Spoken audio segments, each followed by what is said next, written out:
So thank you for joining us on this lovely Thursday. It's beautiful weather, so you're looking again at a screen. So definitely appreciate your time. I'm Peter Brogan. I'm one of the 3 Uniserv consultants at PAT, and this is our 3rd installment in the Ed Foster webinar series on retirement, aimed at mid-career professionals that are really kind of trying to give some thought into their next steps and thinking about retirement. So Ed, I'll let him introduce himself. I'll just say he's been a phenomenal resource for PAT members and has done, every year does a series of these workshops. This is the first year they haven't been in person, but I think they've done really well. And the nice thing about Zoom, as weird as it is, it allows us to record and then we can put it out for a lot more members that aren't able to join us live. And I'll just say, please, if you have questions, throw them into Q&A. Otherwise, we may take some folks and ask them to come on live at the end, but I will mostly just be feeding Ed questions throughout the presentation when it seems natural to break. And then we can just wrap up with some additional questions. But we should go to about 5:30-ish. Depending upon how gracious Ed is and how much time folks want to stay, but we'll try not to go too far beyond 5:30. So with that, I will hand it off to Ed, and you can take us away. Okay, thank you very much. I really appreciate it. And thanks to PAT for hosting this. Don't know how else we would do it otherwise. And like Peter said, we'll try to keep this as straightforward and streamlined as possible. I know people have been online probably more than they wanted to be of late, so we'll see what we can do about that. Without being able to see faces, it's tough for me to know who knows me and who doesn't, so I'll just start with the basics here. Again, my name's Ed Foster. I'm an independent financial advisor, actually, but I work very closely with PAT and with NEA member benefits, and I've been doing so for going on about 19 years now. And that's allowed me to specialize in understanding how the contract works, understanding how PPS works, that sort of thing. So feel free to ask questions. If you want to write them down or email me, my email address will be at the end of the presentation. Certainly feel free to do so. For what it's worth, I also have kids, 2 of which are in high school. So I feel some of your pain.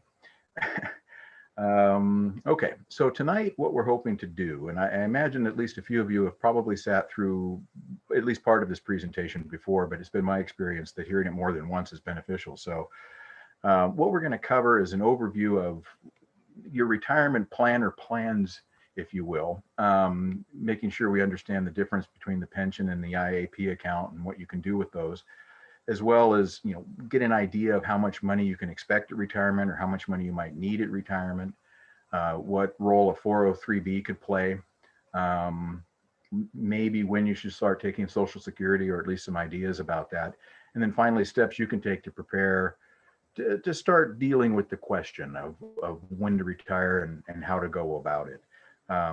But if you see me wiggle around a lot, it's because I talk with my hands. I know you can't see them. I can see them. Sorry about that. One of these days I'll figure out how to do a widescreen on this thing. Anyways, that's what we're going to do tonight. So we're going to start small and then kind of work out from there. Start local and go global, right? So we'll start with PPS. Now, a lot of what we talk about here for Portland Public Schools is a function of the contract. And so for people that are 5 to 10 years away, let's say from retirement, what we're about to talk about may or may not be an option when you go to retire. And so I debated whether or not to even leave it in. And then I decided to do so, and here's why. There has been occasion in the past where what the district had to offer helped a person decide whether or not it was time to retire, so that they could capture the benefits that were available. So I'm going to go ahead and talk about what is currently available under the current contract. And I say that even though you're without a contract at the moment, because a person always retires under whatever contract is in force at that time. So we know what the landscape looks like now, don't know what it's going to look like next year, but we can talk about now.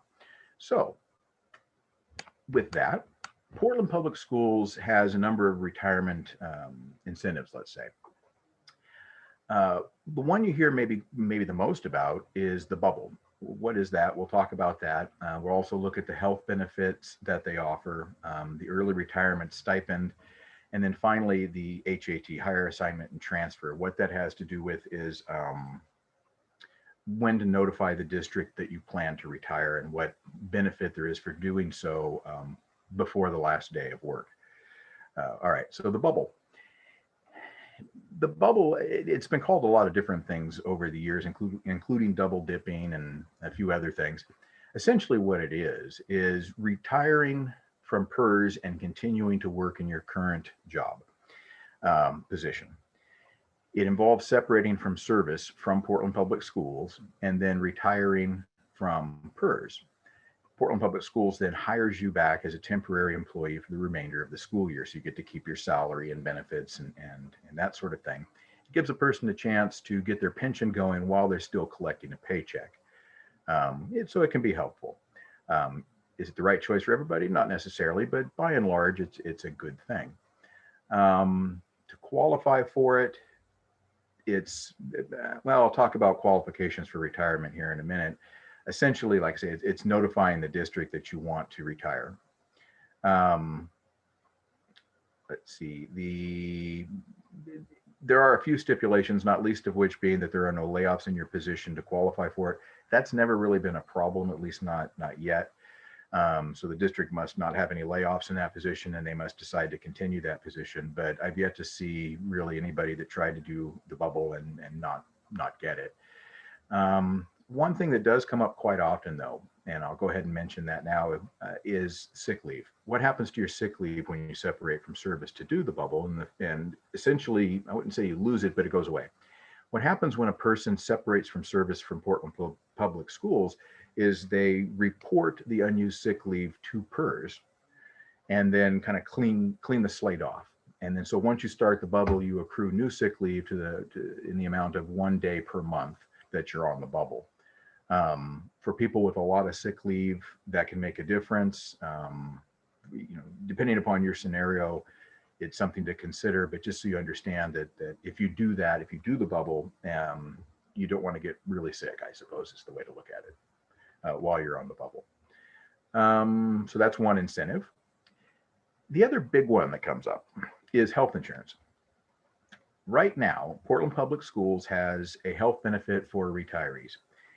It is essentially this. They cover the premium for the retiree's health care and 50% of the spouse or domestic partner's health care for 60 months, 5 years, or until that person reaches age 65, whichever comes first.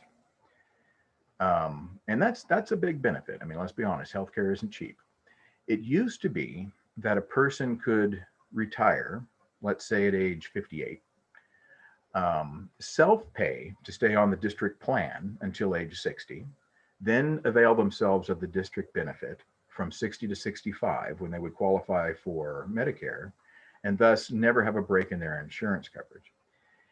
And a couple of years ago, there were some changes made. Now it's no longer possible to defer that benefit. The benefit's still there, but it's no longer deferrable. So in that previous scenario, a person retiring at age 58 would start their district benefit at age 58. They would pay health benefits for 60 months, so until age 63. And then from 63 to 65, the retiree would be able to self-pay to stay on that plan until they qualify for Medicare. So it's no longer possible to defer the benefit, but the benefit is still there. To qualify for the benefit, a person must have 15 years of service, must have had, I guess be the way to put it now, 15 years of service by September 30th of 2020, so September 30th of last year. Now, again, this is a contractually negotiated item, and you'll notice the date is consistent with the previous contract because the contract would have been enforced before this drop dead date. So with the existing contract still in force, that date hasn't changed to the best of my knowledge. Whether or not that date is going to be pushed forward in the next contract is a matter for negotiation, I imagine. I don't know the answer to that. But if you meet that criteria now, then you would certainly qualify for the benefit. The other one, this comes up occasionally, is being able to retire under PPS. So what does that mean?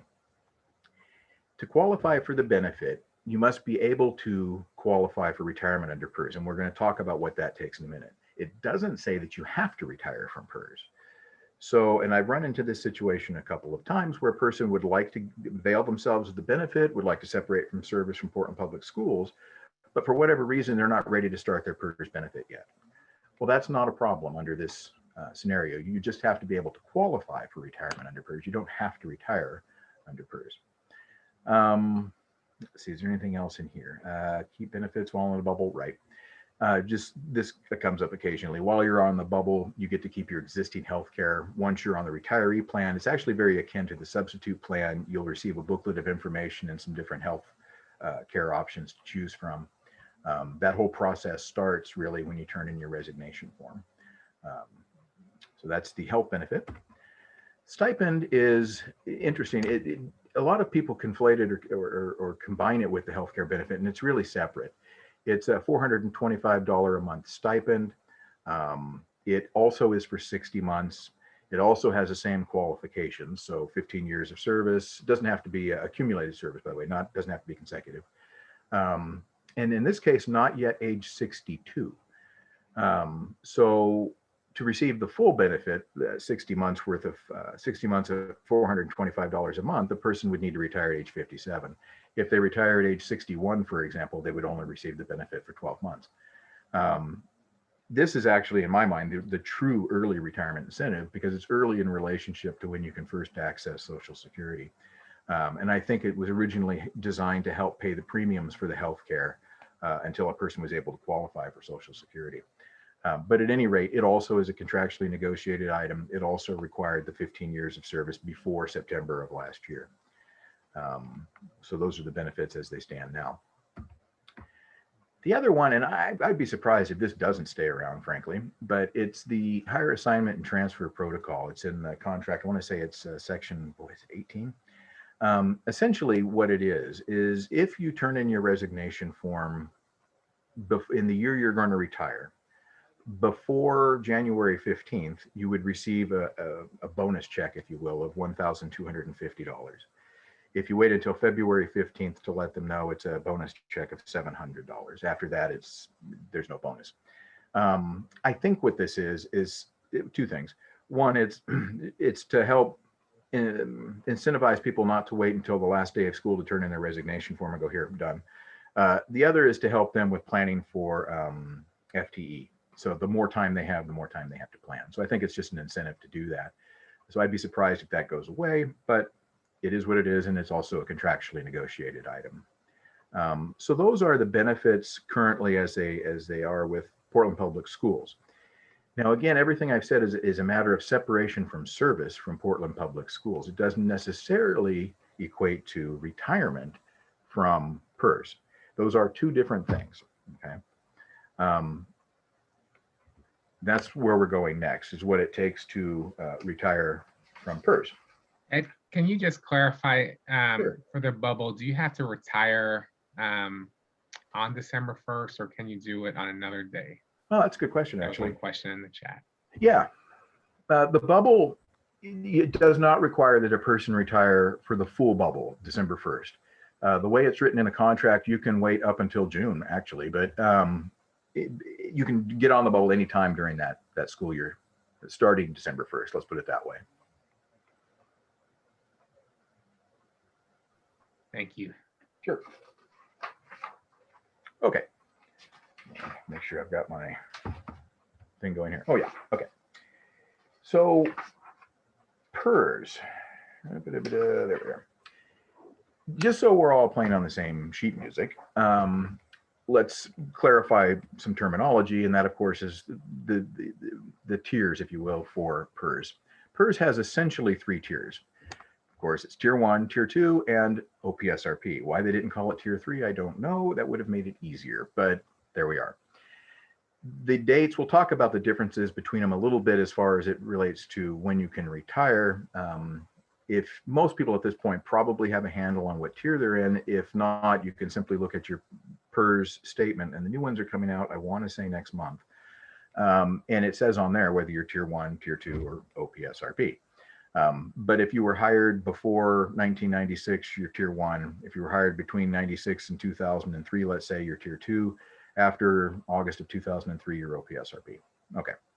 So with that, why is that important? Well, that addresses one of the first questions that comes up, and that is, when can you retire? Like Social Security, PPS offers retirement in kind of two variations, if you will. There's full retirement, and then there's a reduced retirement. Full retirement means that a person works for as long as necessary or reaches an age which is necessary to receive their full benefit, everything that they're entitled to from PPS. Reduced benefit would mean that a person retired before they met that qualification for full benefit, but were still eligible for retirement. So in this case, let's look at what the differences between the two. For full benefits, one of the magic numbers, there's two magic numbers. One is 30 years. And a lot of people think that it's necessary to have 30 years to retire. It's not, but 30 years is kind of one of the magic numbers. And so especially for tier 1 and tier 2, once a person hits 30 years of service in tier 1 or tier 2, they can retire with full benefits. Doesn't matter how old they are. I've seen people retire at age 52 with 30 years of service and get their full benefit. See, it's exception and not the rule, but it happens. OPSRP has a little bit of a wrinkle. 30 years is still a great number, but you have to be at least age 58 to qualify for that full benefit. So 30 years is one magic number. The other magic number is age. For tier 1, the magic number is 58. For tier 2, the magic number is 60. And for OPSRP, the magic number is 65. So a person that reaches that benchmark, that age, can retire with full benefits regardless of the years of service. So you could be age 58, tier 1, have 10 years of service and retire with full benefits. Same thing with, let's say, OPSRP.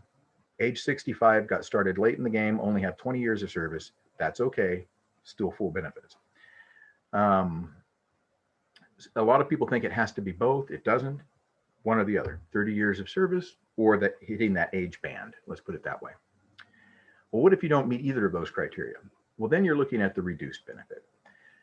The reduction, it varies on how far away you are from the full benefit. Just as a general rule of thumb, you could say 8% per year that you're shy of either the benchmark for 30 years or the benchmark for the age. It's a little more nuanced than that, but for general purposes, that would work. A person that reaches age 55 can retire from PPS. Doesn't matter if you're tier 1, tier 2, or OPSRP, okay? But if you don't qualify for full retirement, so you hit age 55, but you don't have 30 years of service in your tier 1, then there'll be a reduction in the benefit. Same thing for tier 2 and for OPSRP. That being said, most people do retire with less than 30 years of service. So one thing to be aware of, and I'll go over that number in a minute. So starting at age 55, a person can retire with a reduced benefit compared to what they would have if they were to wait. It's reduced really in two ways. First off, if you retire before you reach that full benefit, obviously you're retiring early, so you're not contributing to the growth of your pension anymore. So it's going to be less no matter what. It's going to be less than if you kept working, obviously. The other thing is there is also a monetary or a percentage penalty, roughly 8% per year, that you're shy of that full benefit. And we can sit down and crunch those numbers out. Another way to do it would be to go on PPS's website. They have a benefit estimator on that website. And you could just plug in some different years for retirement. And you can get an idea of how much it varies from year to year. And when you hit that penalty band, let's say, the year you plug in, you would have 32 years of service. Okay. You walk it down, you got 30 years of service. Great. Then you walk it back to where you'd be, let's say, penalized with 28 years of service. You'll notice quite a difference between the 28 and 30 than you do from the 30 and 32. And that'll give you an idea of how much you would be looking at there. And you can run as many illustrations as you want on their benefit estimator. So that's probably one of the biggest differences between the tiers, is when a person can retire and when they qualify for full benefits.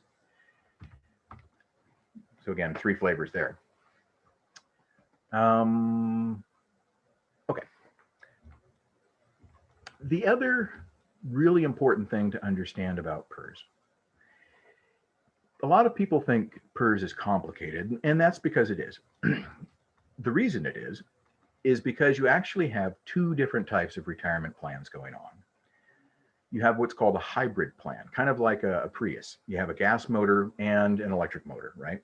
So in your pension plan or your retirement plan, you have a gas motor, that's the defined benefit, and you have a battery plan, and that's the defined contribution. You've got both, just like a Prius. So what are we talking about here? Well, defined benefit is kind of the old fashioned, grandpa worked for GM for 30 years, got a gold watch and a set income for life, that kind of thing. It's not as common as it used to be. It's a defined benefit. You tell me what the parameters are, and I can tell you what your benefit's going to be. And it's a guaranteed income for life. Doesn't matter how long you live. That's why it's become a little less common. The other type of plan is called a defined contribution plan. Much more common nowadays. A lot of people have heard of a 401k. That's a defined contribution plan. In fact, you have a 401a. The IAP account is a 401a. It's an A instead of a K because you're a public employee instead of a private employee. That's the difference. And you have both. So you have the guaranteed income for life and a defined contribution plan. Pretty neat. How much is being contributed? We'll talk about that a little bit more, but it's not as much as it used to be. But roughly, well, it's 3.5% now of gross pay for tier 1 and tier 2, and 5.25% for OPSRP. Used to be 6% for everybody, and we'll talk about that in just a minute.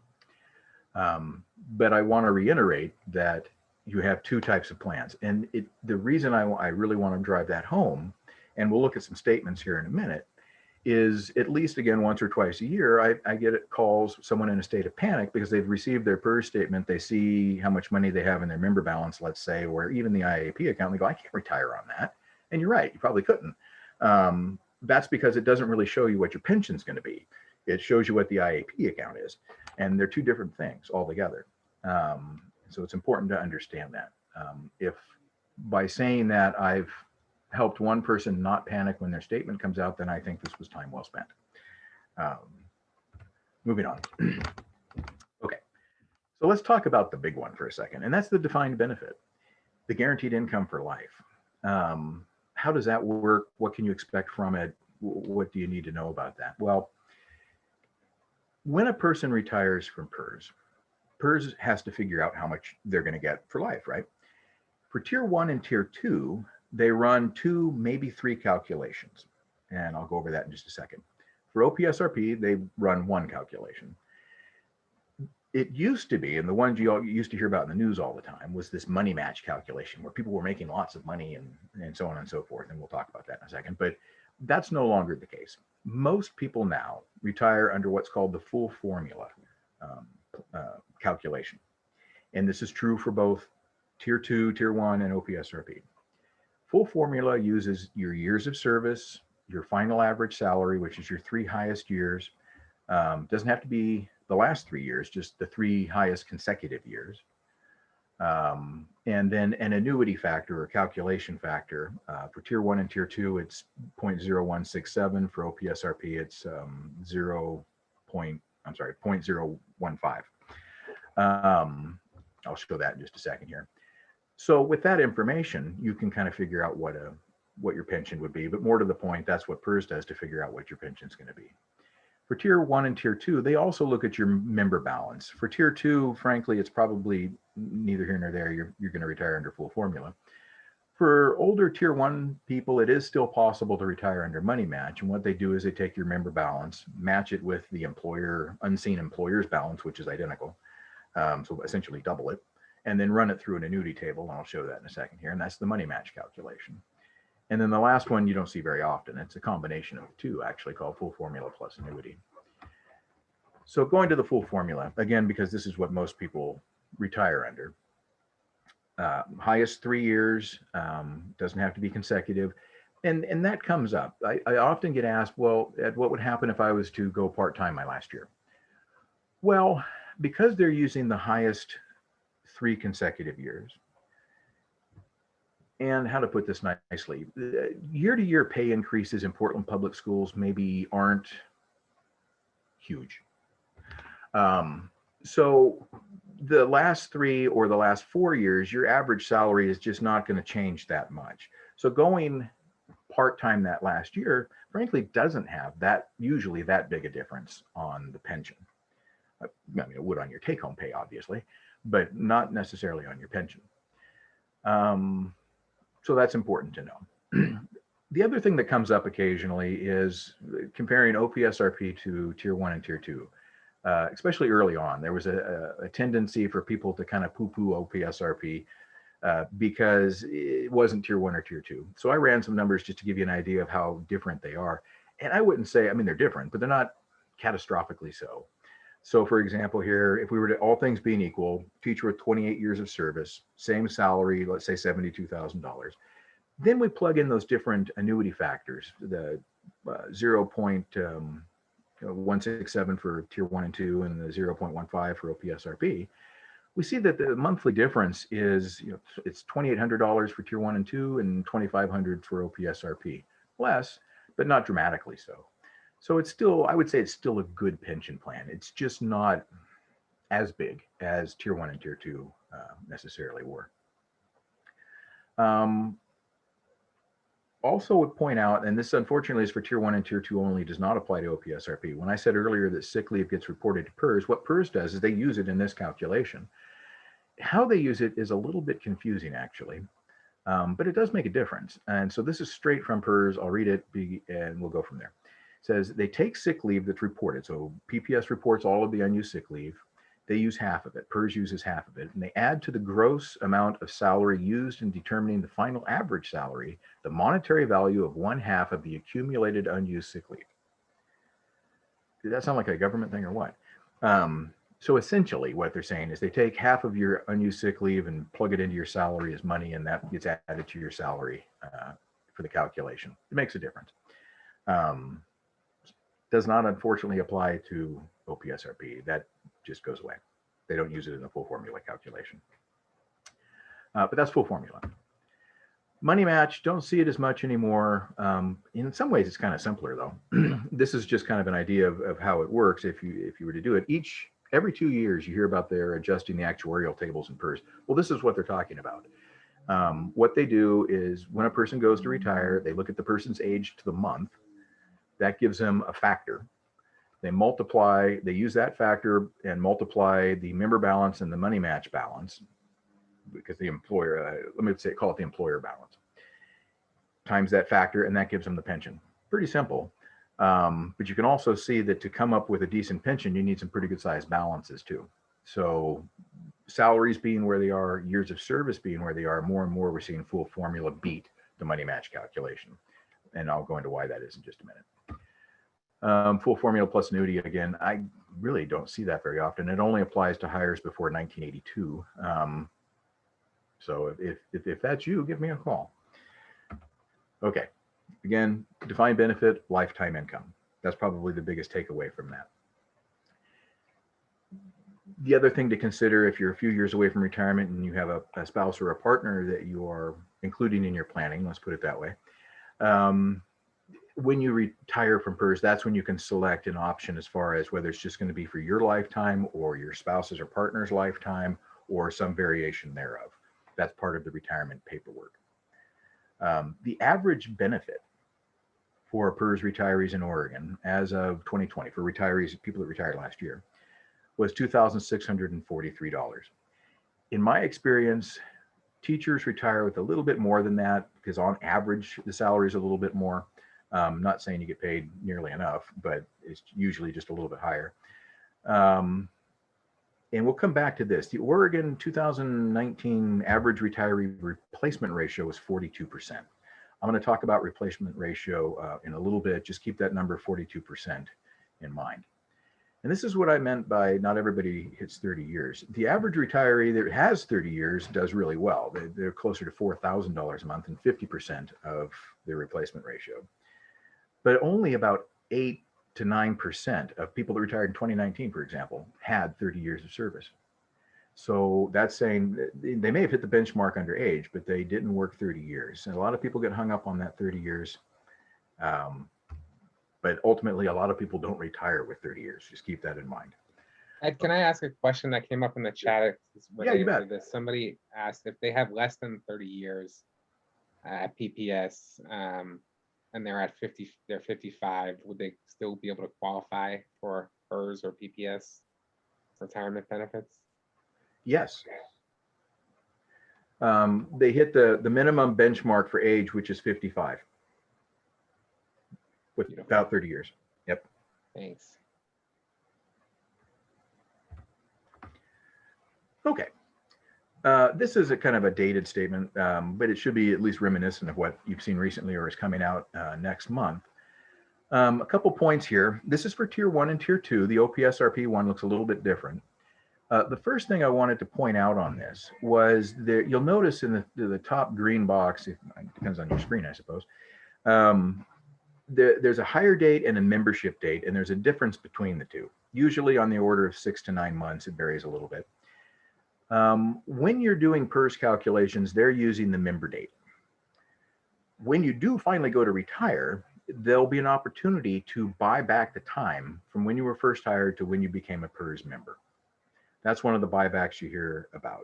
You often hear about buying back out-of-state teaching time, forfeited time, sometimes military service. There's a number of different types of buybacks you can do to add time to the full formula calculation when you go to retire. They're not always worth it financially. This one usually is, just so you know. Closing that gap so that your hire date is the same as your membership date usually pays for itself within 24 months or so of retirement. So when I'm figuring out what a person's pension is going to be, I usually go with the hire date, simply because more often as not, they're going to buy it back. We can talk about that more if need be. But where I'm kind of going with that, in addition to that, is in the other, hopefully, green box, you'll see years of service. Sometimes the membership date and the years of service date don't match up. And why would that be? Well, primarily one of two reasons. One, you took some time off. That's okay, just so long as it's consistent. Or two, PPS didn't log your time right. So you look at your membership, when you get your statement, look at your membership date, look at the years of service, and make sure you're seeing what you want to see or expect to see. You know, if you were hired 20 years ago, then you expect to see 20 years of service.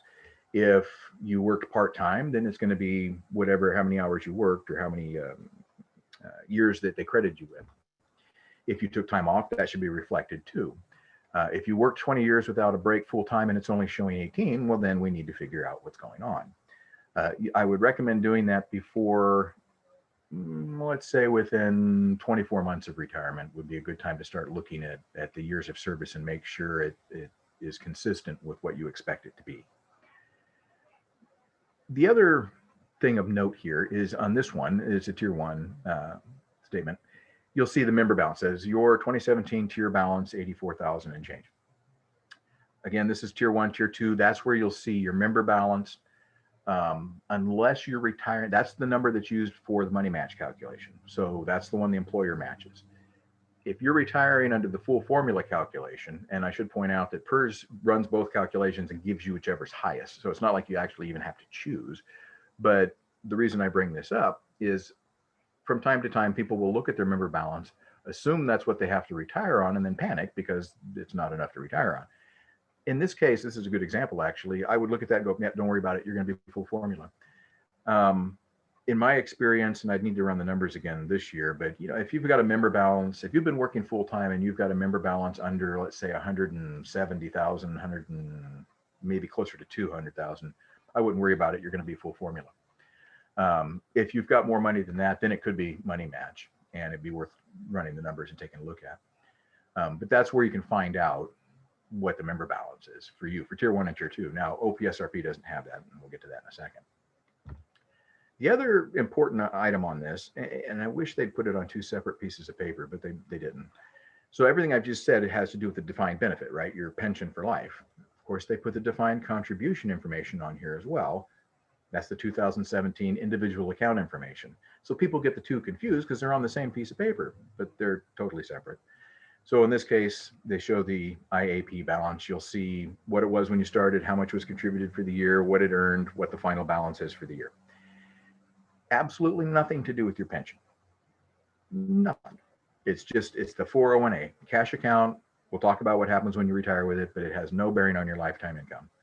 I, again, wish they put it on a separate piece of paper. OPSRP, variation on a theme. You'll notice the member balance is missing. That's because they don't have one. So they show years of service, hire date. They have started showing, I think, on the tier 1 and 2 as well. They started showing the actual calculation, the full formula calculation. So in this case, the 1.5 times total years of service times salary equals pension benefit. So it's nice to have that for reference.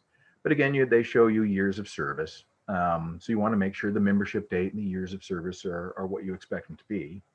And then they have the IAP information. Again, has no bearing whatsoever on your pension, but it's there. Okay. Statements. While we're talking about the IAP, just to kind of bring that, so we've talked about the defined benefit, how it's calculated, what the average is on that, lifetime income. You can put a spouse or partner in there with you. Now we'll talk about the contribution, and that is the IAP account. So take everything you just learned about the defined benefit and your lifetime income, set that aside. This is about the other one. Right now, 3.5% of a tier 1 or tier 2's gross pay is going into the IAP account. It used to be 6%. That changed in July of last year. 5.25% for OPSRP. Money goes to PPS. It gets invested in, well, it used to be invested in one investment. That didn't work out very well. So now they have target funds. Target fund, how do you explain this? Target fund is a fund of funds. They have a bunch of different investments, and they determine how much of each investment to put inside their little pie, the pie being the target fund, based on a target. And in this case, the target is age 65. So when you pick a target fund, it's in relation to age 65. Okay. And I'll talk about that more in just a little bit. There are 10 funds to choose from. So they have a fund that's for a person that's, let's say, really close to age 65. They have one for a person that's 5 years away from age 65. They have one for 10 years and so on down the line. The idea is you get more conservative as you get closer to age 65. We can talk about that in just a second. But at least you can choose, and once a year you get to choose now which target fund or funds, you can actually break it up a little bit, it's going to be in. Okay. This is a cash account, let me put it that way. There are no guarantees. It goes up and down with the market. In good years it does well, bad years not so hot. When you go to retire, withdrawals, let me rephrase that. When you go to retire, the account value is what you get. You can take it in really one of two ways. You can ask PPS to send you a check systematically until the money's all gone.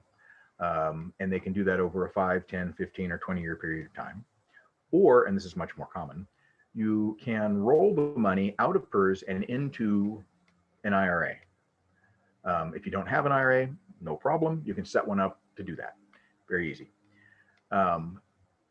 What I don't see happen very often, for obvious reasons, is rolling the money out of PPS into your checking account.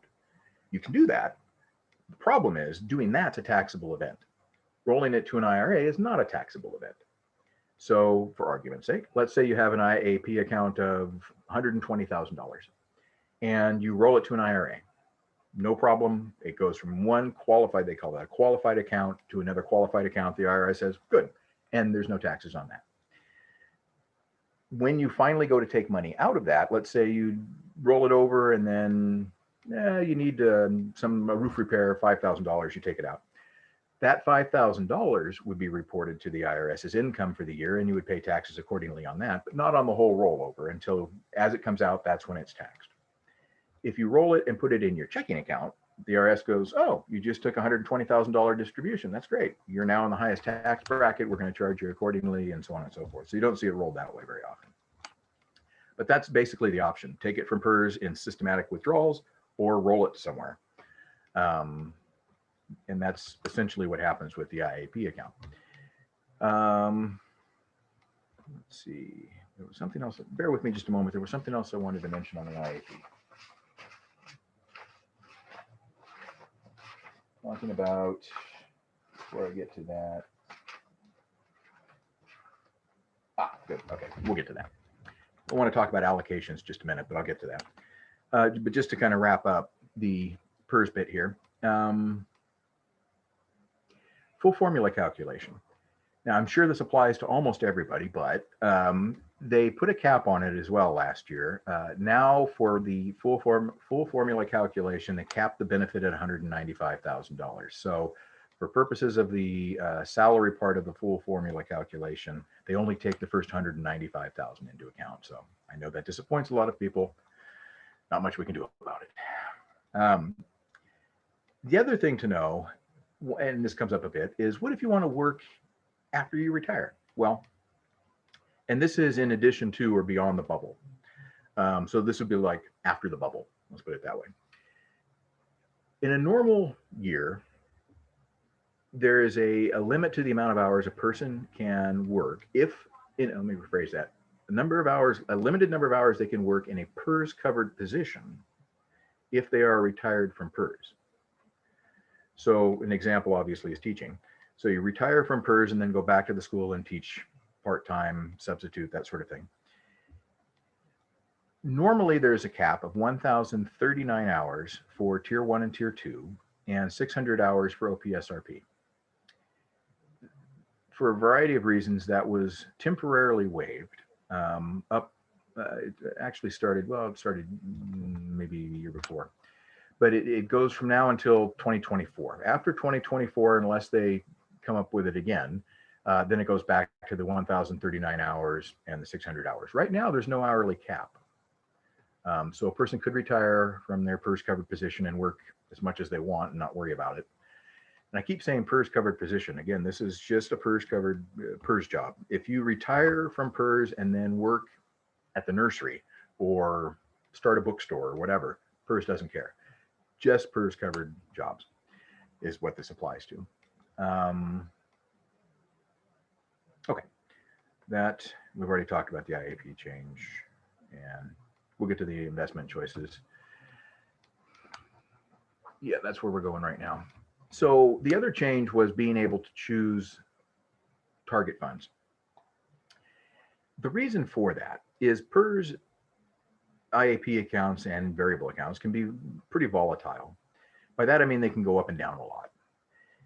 How much am I talking about here? Well, the average is good. The average is 7.62% or so since they set it up originally in 2004, which I would note is just a shade more than the guaranteed account in the Tier 1 member balance.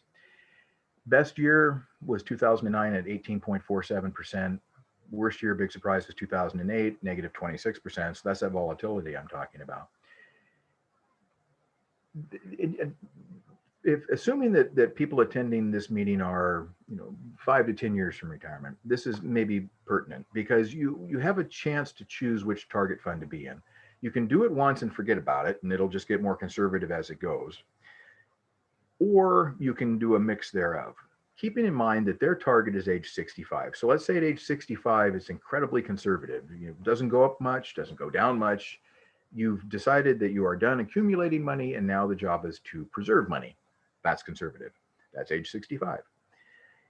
If you are 20 years away from age 65, then you would choose a fund that is 45. Well, again, they're using age 65 as sort of the benchmark, but maybe you don't want to wait till age 65 to retire. Maybe you're going to retire at age 60 and you're 55 right now. Well, the appropriate fund to choose from then would be one that's 5 years away from age 65 because that's their target. So in this case, let's say you're going to retire at age 60, you're 55 right now, you would choose the target fund for age 60 because that's 5 years away from age 65 and so on down the line. If you're trying to keep within their idea of risk tolerance. The closer to that benchmark, the more conservative it's going to be. If you're going to retire at age 58, you might choose something that's age 55. I'm sorry, no, you'd want to choose something like age 60, 63, or depending upon what choices are available. So when can you do that? In the fall each year now, you can change the allocation on the IAP account, and you can divvy it up. If you want part of it to be really conservative and you want it to, maybe take 10% and kind of hedge your bets a little bit, you can do that. But you change it once a year, and then for the rest of the year, that's how it's allocated. By allocations, sometimes that can be a little confusing. Doesn't that make you hungry looking at that? It makes me hungry. Essentially what we're talking about is the mix of investments that are inside your IAP account. And this actually would apply for TSAs too, and we'll get to that in a second. But the idea being that there's, in theory, a relationship between stocks and bonds and other types of investments. Some are more conservative, some are more aggressive. And if you can find the right mix, you'll kind of smooth out the ride a little bit to be where you want it to be. Of course, it doesn't always work that way. But the other thing I would mention is, go back to that previous slide for just a minute here. For people that are, let's say, 10 years away from retirement, maybe more, the market tends to run in cycles. It goes up and down usually. In years where it goes down, let's take that negative 26%, for example, in 2008. You look at that, you look at the account balance and go, oh my gosh, I just lost, $30,000.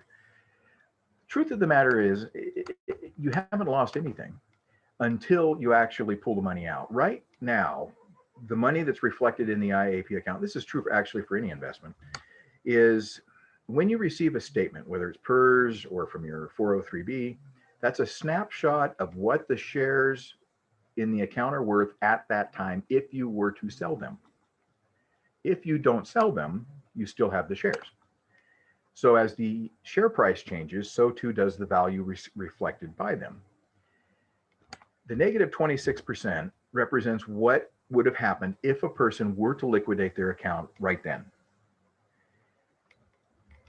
2 points. One, for people that have a longer time horizon, by that I mean maybe 8, 10 years or more, the market tends to run in cycles. In down cycles, a lot of funds inside these investments pay dividends or interest. And those are reinvested. What that means is the companies that are in the account pay a dividend. The money goes to the person handling the account. They in turn buy more shares in the account. It kind of runs in this circle sort of thing. When the account's down, you're buying those shares on sale. And then when the account goes back up, when the share price goes back up, you've just paid a little less for shares that are now worth more. So for a long time horizon, a bad year can actually be a good year if dividends are being kicked out. That's one thing to keep in mind. And I'm saying 8 to 10, so we'll get to the shorter time frame in a second here. And that's because that's what they call time horizon. You have time to weather that cycle and wait for the account to come back out. Where people get into trouble, and this is the idea behind moving to a more conservative investment, is if you don't have time to weather a market cycle. Let's say that negative 26% in 2008 happened to be the year you were going to retire. Well, that's a different scenario altogether, isn't it? Because now we're talking about liquidating those shares at a loss, in this case of 26%. And the idea behind moving to a more conservative allocation as you get closer to retirement is to not have to deal with a negative return in the year where you need to pull the money out. That's where the allocation comes in.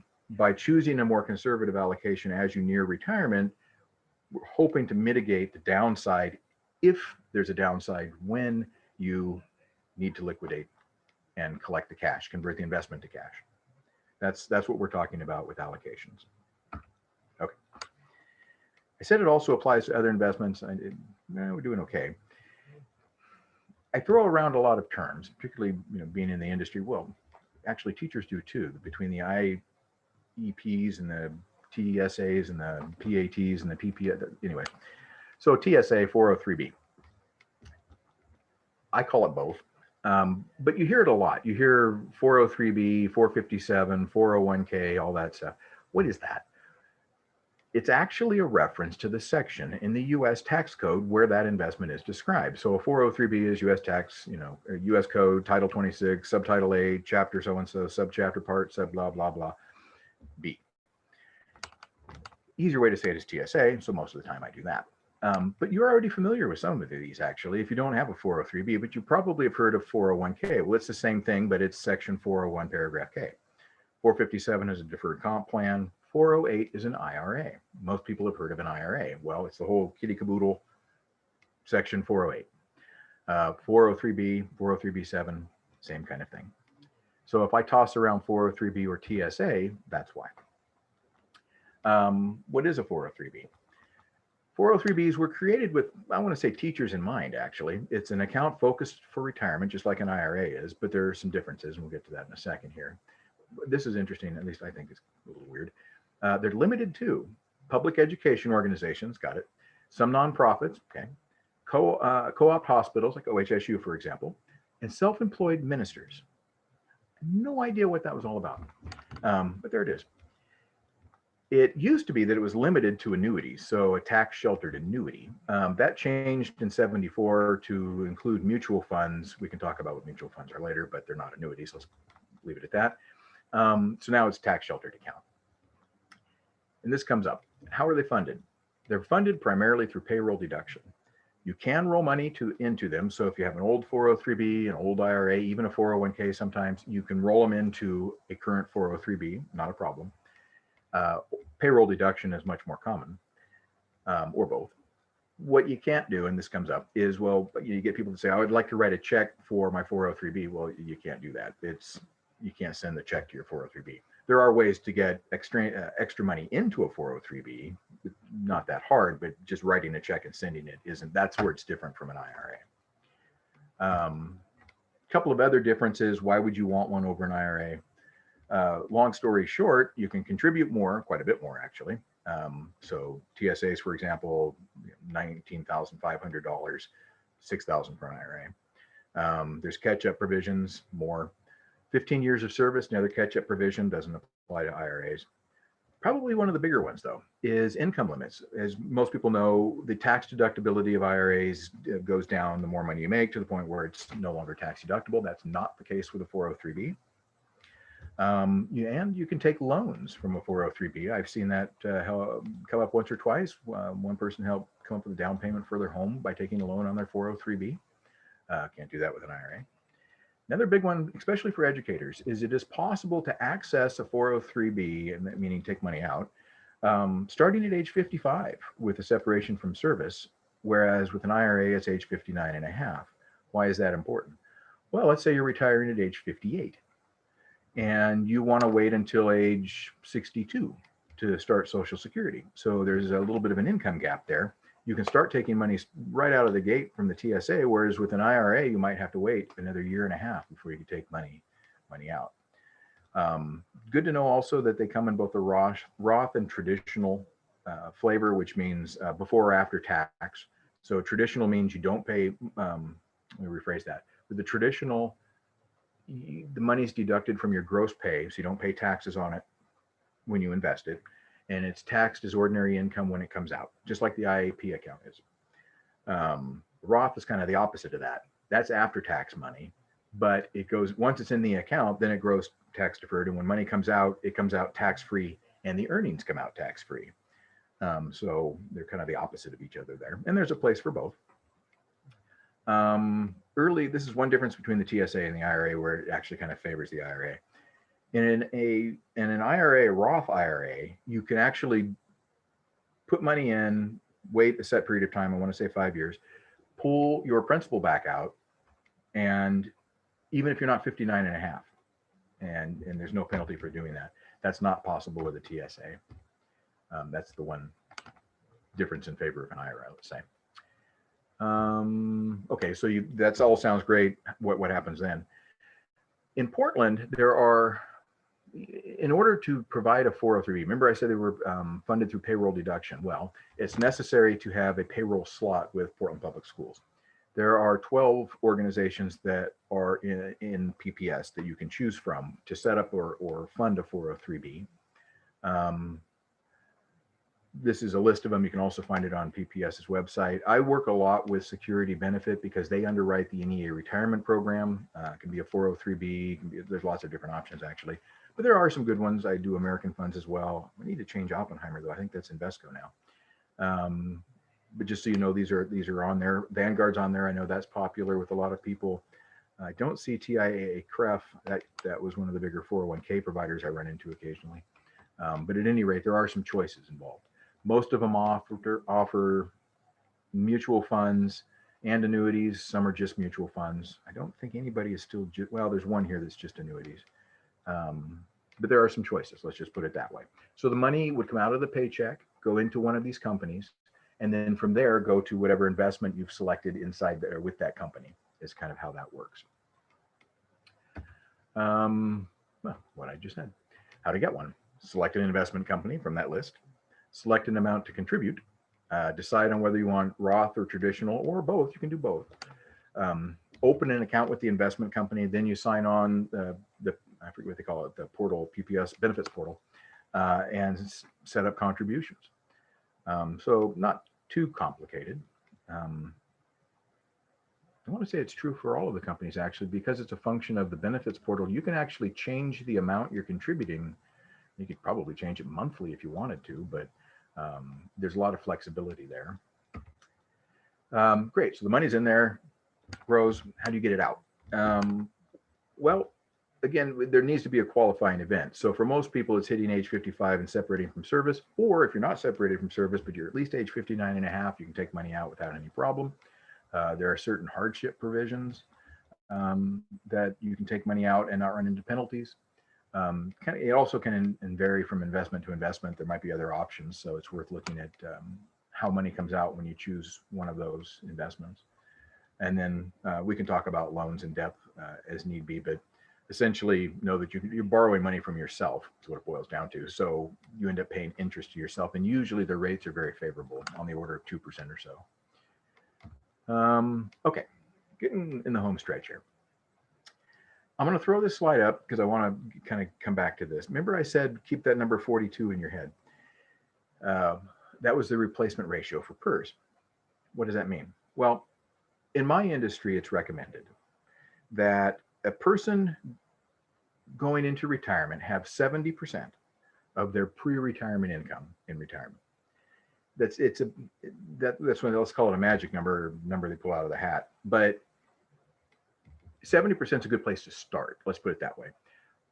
You know, when I work with people, I've heard everything from 55, not a lot lower than 50, to 100+% of what they want. In other words, if let's say you wanted 100%, what you're saying is you want as much money in retirement as you're currently bringing home. That's 100%. 50% would be half of what you're bringing home, and so on and so forth. 70% is the industry standard. Personally, I like 75 to 80. I think 70 is a little soft, but the idea here is at least gives you a number to start looking at. You know, if you crunch how much money you think you want in retirement and it's coming out, 200%, something's off, or the other way. So keep that number in mind. So PPS 42. What that means is PPS provides currently 42%, for people that retire for less than 30 years, 42% of a person's pre-retirement income. Okay. So in and of itself, probably not enough to retire on. Still a fair chunk, but 42 is pretty low compared to the 70% recommendation. That's where the TSA or the 403B would come in. Presumably that would be used to generate income as well. That 42% number also does not include the IAP account. That's important because the IAP account can be invested. Let's say you roll it out of PPS when you retire, roll it into an investment that is designed to generate income, with or without tapping into the principal. That's one of the choices. But that also can add income. So 42 is just for the pension, then your investments, and then of course, last and not least, Social Security. Like PPS, it has a full retirement and a reduced benefit. The reduced benefit, anybody can start their Social Security at age 62. Social Security would prefer that you wait until, well, they would prefer you wait until you're dead actually, but 70 is kind of their magic number now. Full benefit is, again, age driven. For people that were born before, let's say 1954, it's age 66. Then they walk it up every couple of months between age 54 and 59 till you get to people that were born in 1960 or later, in which case the full benefit is age 67. Seems like a lot for very little, but that's how they did it. 2 points. One, maximum benefit that you could get, $2,800. Oh, I'm sorry, this is an illustration. The average benefit is $1,461. So that's about half, well, a shade more than half of what we were seeing from PERS on average. So that gives us, let's say, another 15 to 20% of a person's pre-retirement income. So now we've gone from 42% to, let's say, 60% of a person's pre-retirement income, plus the IAP account, right? Plus whatever TSAs you might have. Now we're getting close to that 70% number. The other question that comes up fairly often is, go back to it right there. When should you take it though? It used to be true that everybody would take Social Security at age 62, but that's because everybody was dying between age 65 and 68. Life expectancy has increased, so the time when people are taking their Social Security is being pushed back. That being true, there's still what we call a crossover point. Even if you take it at 62, it's going to be less than if you were to wait until 66, let's say, or 67, but you're collecting it for potentially a longer period of time. On this illustration, it assumes everybody dies at age 90. Your mileage may vary. But you'll notice that the crossover point, where the amount that you've collected versus what you would have collected if you waited, tends to be right around age 78. So that's where a person needs to, be honest with themselves and think, okay, how much past 78 can I expect to live? If everybody in your family lives to age 90, and I've met folks where more than one person in their family has lived past 100, mind-boggling. Well, that's a lot of longevity. You might want to wait before you take your Social Security because you're going to be collecting it for a long time. Conversely, if no one in your family has lived past, age 68, well, I would argue age 62 is probably a good time to start taking it. So that's where Social Security and when to take it comes in. Let's see what else. So again, with the Social Security, with the IAP, with the PERS pension, now we're getting real close to that 70% or so. Well, what can you do? Is 70% the right number for you? This is getting close to the end. This is your homework assignment, if you will, because you guys have nothing else to do, I'm sure. How do you get started? Let's say you're a few years yet from retirement, but you want to start getting some traction. You don't want it to be this gray cloud kind of hanging over you. Well, these are kind of the steps you might want to start with. First, get an idea of how much income you want or need in retirement. And I know that can be a tough number to come up with, but I usually start with it being a function of a person's net take-home pay. Look at your paycheck stub. That's how much goes into the bank each month. How much of that would you need if you were retiring next month? Okay, that gives you a number. Then you can start subtracting. Okay, when I retire, my house is going to be paid off. So that's $1,000 a month less maybe I don't need in that take-home pay. Hopefully the kids will be out of the house by then. That'll ease up on the grocery bill. That's maybe that. So you can see, you start walking it back from that point. Once you come up with a number, then you can do, divide it by the net take-home pay, and it gives you the percentage. So that's one way to go about it. Another way to go about it is age, obviously. It's like, and I'm not so sure about the number, but I know I want to retire at age 62. Okay, well, then we can maybe figure out what sort of income you could expect at that point and what percentage that is of your current take-home pay. So that's kind of coming up with the idea or goal. Then we calculate, or you can calculate what you can expect. Like I say, PERS has a benefit calculator on their website. You can use that, get an idea of what you can expect from your pension, plug in different dates. Same thing with investments. Usually a compound interest calculator will help you figure out what you can expect for as far as investments go. And then for figuring out what sort of income you could get from it, a recommended safe return right now, a recommended withdrawal rate is 3%. I like 5%. So take the balance. This is to preserve the principal, and figure 5% income off of that. If you don't worry about depleting the principal, then you can use a calculator to calculate it down over time. But anyways, you can come up with a number that way. And Social Security, it used to be they send you used to send a statement. Now, for most people, you have to go online and find it unless you're actually close to Social Security age, in which case I think they send it out now. So once you've got an idea of how much money you can expect when you retire and how much you kind of need, then if there's a gap, that's when you would start thinking, okay, what can I do to close that gap? And there are options. Do you need to save more? That's one. Maybe your expectations are adjustable. Maybe retiring at Huntington Beach, California is not where you want to go, and someplace else. So there's some wiggle room there. Maybe working an extra year makes the difference. I don't know. But that's once you've ascertained what the problem is, if there's a gap, then we can start looking at solutions. So that's a good place to start. So to summarize, or to kind of toot my own horn for just a minute, that's what I do. Help people come up with that information, analyze that information. I've got some good programs for doing that. Happy to do it. As you know, like I said, I've worked with PAT members for quite a while, and so I kind of know how it goes.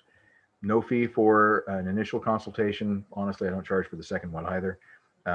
If we end up doing business together, that's how I get compensated. If we don't end up doing any business together, but meeting with me was not altogether painful, I just ask that you talk nice about me around the water cooler when people are allowed to gather around the water cooler again. That's how I do my advertising. So no stress there. Again, reviewing current investments or figuring out what you need to close those gaps, that's what we can do.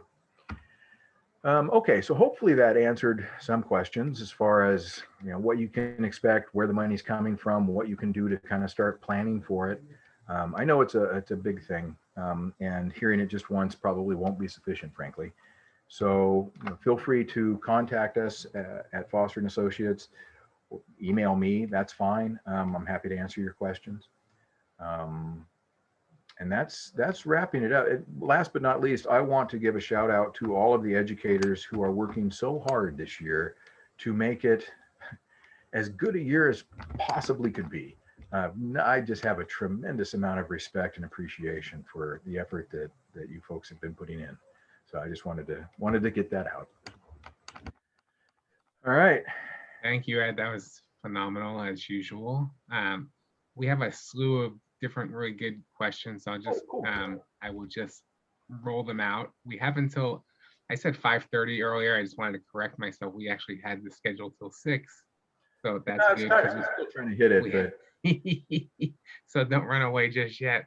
We have some good questions. So there are a couple of people raised this in different articulations, but for folks who may have worked out of state, doing a few years of teaching, or maybe even quite a bit of years of teaching, can you talk a little bit more about buybacks for out of state employment if you worked in California for 5 years or something before coming? Yeah, the most common buyback I see is that waiting period time. The second most common is out-of-state teaching time. Under the PPS system, a person can buy back, or essentially add to, their PPS service time up to 4 years of out-of-state teaching time. As far as I know, the only qualification for that, I'll get to the expense in a minute, but it has to be a public school system. I had one client who taught at a private school overseas for 2 years, and that doesn't count. But if you taught in Washington or California, or some of those other places, yeah, you can buy back at least up to 4 years of teaching time. The cost is a little hard to figure out. What happens is it can be done, mind you. It's just not simple. Because it's actually an actuarial calculation. What they do essentially is they figure out how much the added time would increase your benefit and then bill you accordingly, is the way to put it. So sometimes it's manageable, sometimes it's really expensive. It depends on some factors there. To find out how much it would cost, I know PPS can do it. When you are thinking of retiring, this is important. I'm glad this came up actually. In addition to doing the online estimates, I strongly advise getting a written estimate from PPS. The online estimates are close, but they're not as close as a written estimate would be. There's a form on the PPS website. It's a one-page form requesting a written estimate. You could submit 2 of them a year. Depending upon the year, and I know that this has been a crazy one, so I would be surprised if they've changed this, but they typically don't address those until a person's 2 years away from retirement or less. So if you're within 2 years, I would do a written estimate. The reason I say that is 1, it's accurate. 2, there's a place at the bottom of the estimate form to indicate that you are interested in buying back out-of-state teaching time. So you'll write down how many years, what school district, And then when you submit that, you'll get an estimate back that shows you what it would cost to buy back the time and what the increase in benefit would be. Hopefully that answers the question. It's a good question. Yeah, and there's two similar ones. One was related to buybacks for military service, and another was I don't think they would need to do a buyback for this, but somebody who had worked as a substitute educator prior to getting a full-time position, they asked if they could buy that back, those years. Yeah, that's a good one, actually. The military time is handled the same way as the out-of-state teaching time. You can buy back up to 4 years. You would indicate that on the written estimate form. They add the time and service to the full formula calculation. So everything I said for the out-of-state teaching time applies for the military time as well. And thank you for your service, by the way. I was Army myself. The substitute time, the reason I say that's interesting is there's a bill right now in the Oregon legislature to include substitute teachers in the PERS system. Currently, that's not the case. And so right now, that's not a buyback option. But they're talking about including it and grandfathering it back to 2015. So it's possible, depending upon when the person substituted, is that a word, or how the legislation is phrased, that it may become possible to buy back time doing that. Not currently. Thanks, Ed. Mhm. This is an interesting technical question. This person asked if the membership date and years of service do not match, who should they contact to fix that or investigate it? Again, there's a form on PERS's website called the data verification form. It can take them a while. They actually have gotten much better. It used to take years for them to process these forms, literally. Now I think they do it within like 6 months. But if there's a discrepancy in the time and service, go ahead and get that ball rolling. There's like I say, it's a form on their website. You submit that, and that's what get the process started. And what they'll do is they'll look at their records, they'll query the school districts in question for their records and see where the discrepancy is. Thanks. Somebody asked, can you use a lump sum to purchase a home? So, I don't know if that's enough information for us, but. Oh, I assume they mean lump sum to withdrawal maybe from the IAP account or from a 403B? I think so.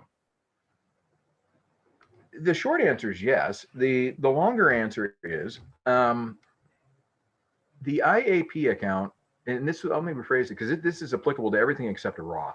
So if we're talking about the member balance, the IAP account, or your TSA, it doesn't matter. Those are all what we call qualified accounts, meaning they haven't been taxed yet. For purposes of a home purchase, you can take money and avoid, if it's for a primary residence, generally speaking, you can avoid any penalty for early withdrawal, meaning you haven't hit age 59 and a half or age 55 yet. So you won't pay a penalty, but it is a taxable event. So if you take out $20,000, $30,000, $40,000 or more, that's going to be added to your income for the year and taxed accordingly. And so before doing that, you would want to check with either your tax person or at least look at the tax tables and see if that's going to change how much you're paying in taxes, because all of that money hasn't been taxed yet. Now, if you're talking about a loan from a 403B, that's actually doable. That's a non-taxable event if you pay it back. For purposes of a home purchase, you have 30 years to pay back the loan. So, hopefully you could do that. That would be the one way to do it and not worry about the tax consequences. Gotcha. Someone asked if you could, I think you did a little bit of this, but if you could provide any other ideas around or strategies on how the IAP can be best used. I'm sorry, around what? How to best use the IAP. Oh, when they go into retirement? Yeah. So yeah, that's actually not a bad question. The IAP is an interesting animal from my experience. Typically what happens is this. I'm going to say two things. One, cost of living. Right now, both PERS and Social Security do provide cost of living increases. Usually, they are at best 1% short of the rate of inflation. So over time, your buying power from your sources of income is going to go down. The IAP account then, if it's not being spent down while you're early in retirement, can be used to generate income or supplement income, let's put it that way, later in retirement to maintain your level of income against inflation. So that's one idea with the IAP. Another idea, or what I see, is a person's retiring, but maybe they're a long way from being able to qualify for Social Security, or they want to push Social Security back, or they don't want to tap into their investments just yet. The IAP can be used to generate or supplement income straight out of the gate as soon as retirement starts. And I've done this quite a bit actually with some folks, is we don't worry about it. We just take what we need from it until we start Social Security. Then we dial back the amount of money we're taking from the IAP and try to grow it back up as sort of a safety net, and then take the Social Security. So it can become a tool to help you get where you want to go if you're starting the journey before you would otherwise qualify for a particular source of income. It's another question related to somebody who worked. They were hired at PPS in 2003 as a sub for 2 years, but they subbed 2 years prior, 2003. And they say on their PERS statement, it says they were vested in 2000. Does this mean I really only have 10 years left? If they're counting the sub server, they shouldn't be counting the substitute employment, right? No, that's a good question. It depends on whether or not they are counting it, how much they substituted, I guess would be the answer to that. There's a minimum number of hours a person needs to work each year to qualify for a full year of PERS benefits. And I want to say it's 600, but I want to double check that.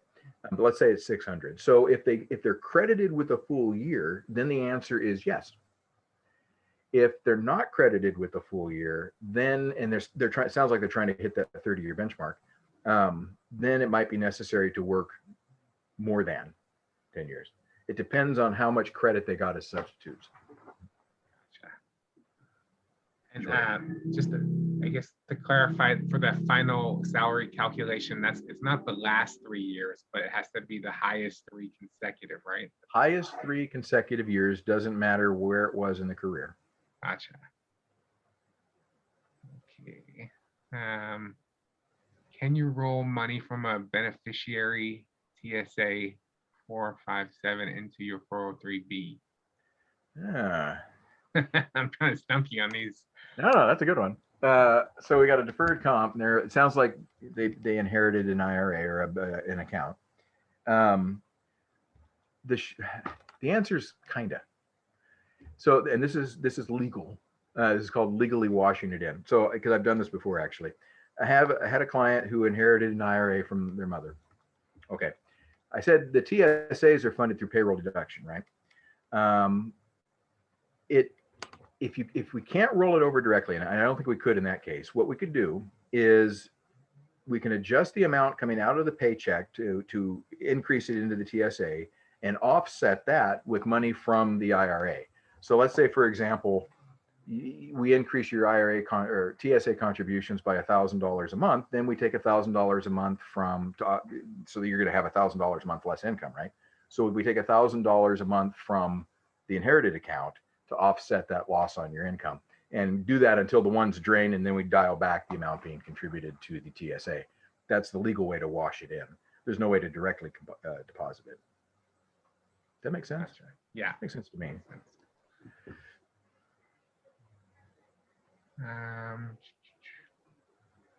Can you buy back for leave that taken under FMLA? Ooh. I don't believe so. I'd want to double check. There's like 14 different types of buybacks you can do, but I don't think that's one of them. And I didn't print them out. Like I said, the common animals I meet are the out of state, waiting time, forfeited time, occasionally military. Haven't run into that family.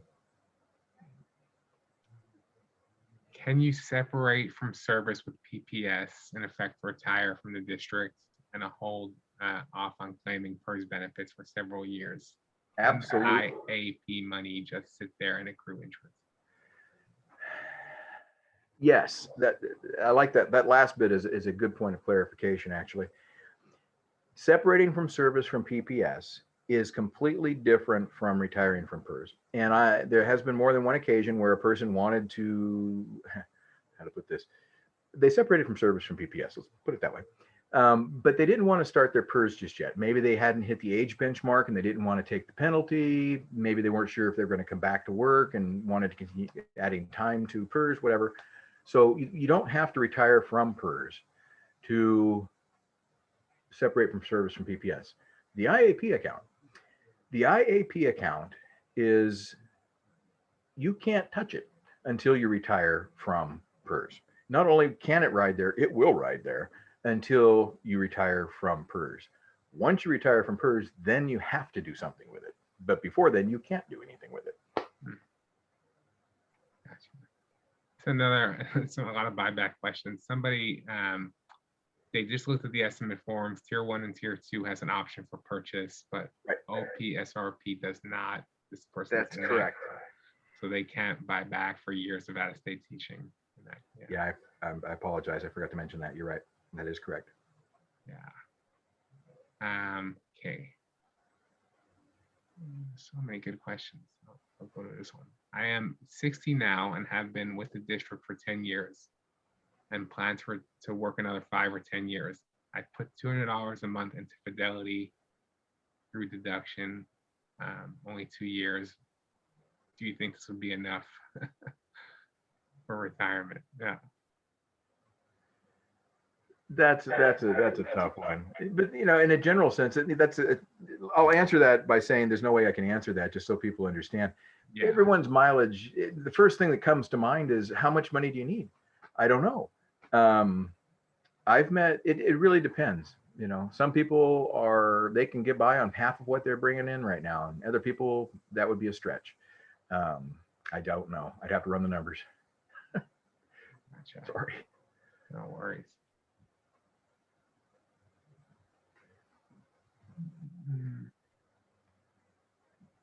A couple more. I don't know if this is too specific, but we'll give it a go. They were hired in just prior to August 2003. Oh, I knew they were going to say that. Mm-hmm. They thought they were in Tier 2 and getting contributions into PERS based on that date, but recently received a PERS statement a couple years ago that said PPS does not contribute to PERS until after 6 months of employment, and so therefore have not been acquiring PERS and considered to be in OS or P tier. Do you know about this disclaimer and what that means for me and others hired around that same time? Or is this an error that they should look into? No, I'm reaching back in my mind.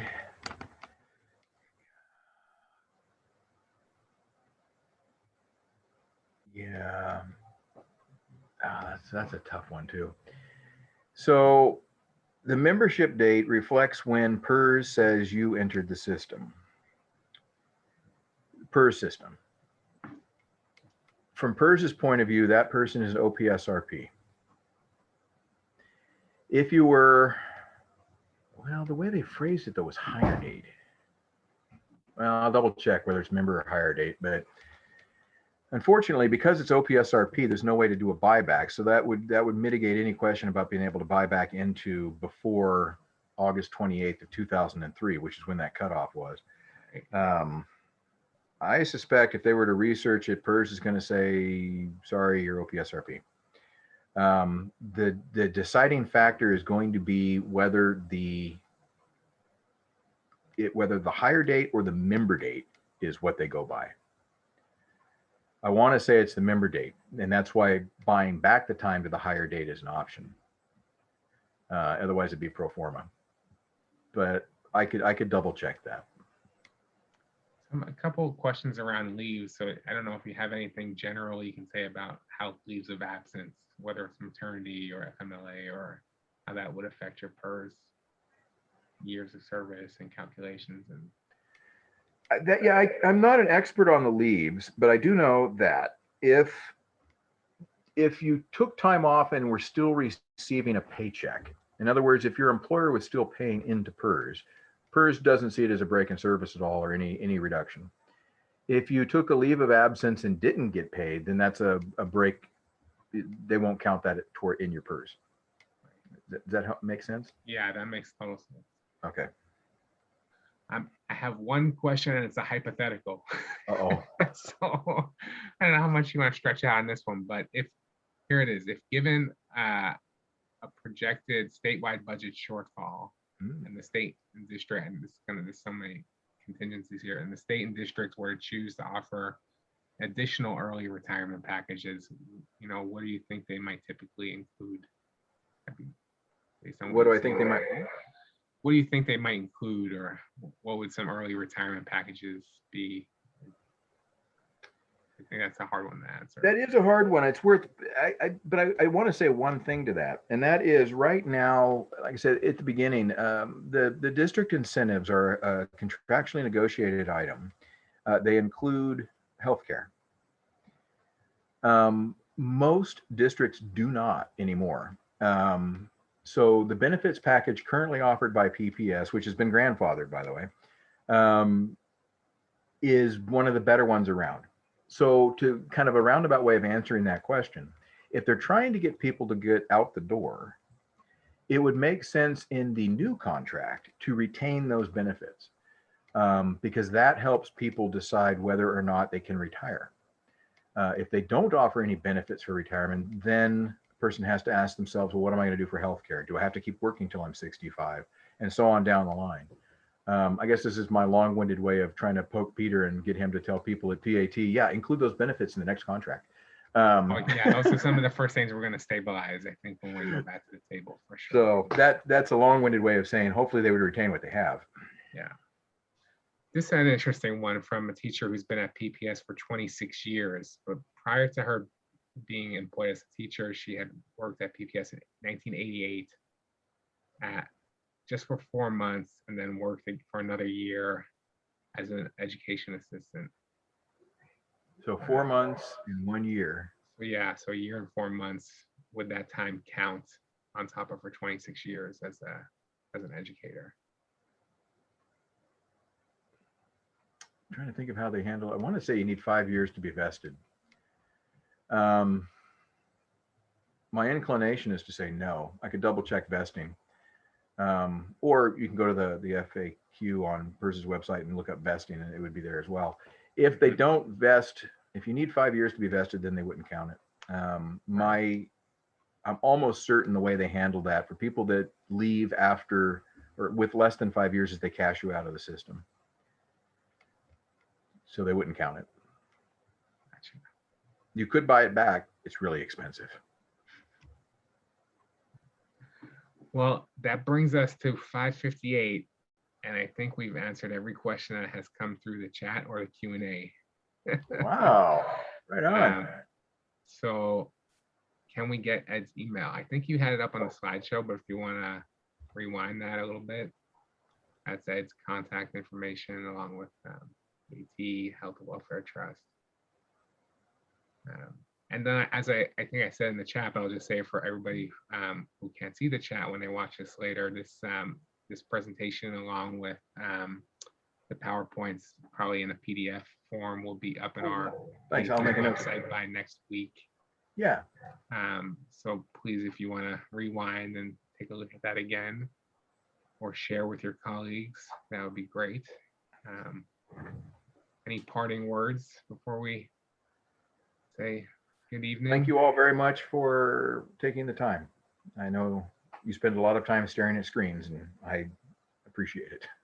Well, hopefully the next one we do next year will be in person. So I'm looking forward to it. Pizza. Fingers crossed. All right, everybody. Thank you so much, Ed. Appreciate it. And everybody for your time. Have a great night. Thanks, Peter. I'll get that PDF to you first thing next week. Thank you.